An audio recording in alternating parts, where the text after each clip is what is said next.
Hello. तर आज आपण आलो आहोत कामोठ्याला बेबी शॉवरच्या मेहंदीसाठी. नेहमीप्रमाणे मी कोन्स आधीच प्रिपेअर करून आणलेले होते, कारण की इथे आल्यावर घाई नको व्हायला म्हणून.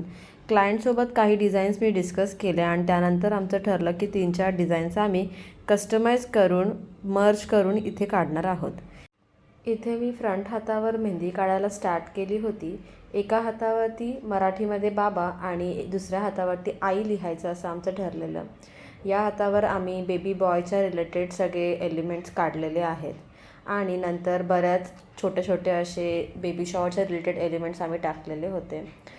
इथे पामवरती क्लायंटला फिगर एलिमेंट हवे होते म्हणून आम्ही फिगर्स काढलेले आहेत. अशा प्रकारे आपला एक हात काढून झालेला होता आणि त्यानंतर मी सेकंड हातावरची मेहंदी काढून घेतलेली. इथे मी बेबी गर्लच्या रिलेटेड एलिमेंट्स टाकले होते आणि त्यानंतरून दोन्ही हाताचे मी थोडेफार फोटोज आणि व्हिडिओज काढून घेतले.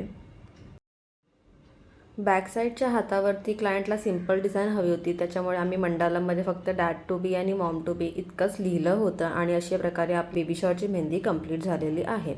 डॅडच्या हातावर सुद्धा आम्ही काही एलिमेंट्स टाकले होते. जशी क्लायंटची रिक्वायरमेंट होती त्यानुसारच आम्ही इथे मेहंदी अप्लाय केलेली आहे. तुम्हाला ही बेबी शॉवरची मेहंदी कशी वाटली मला कमेंटमध्ये नक्की सांगा.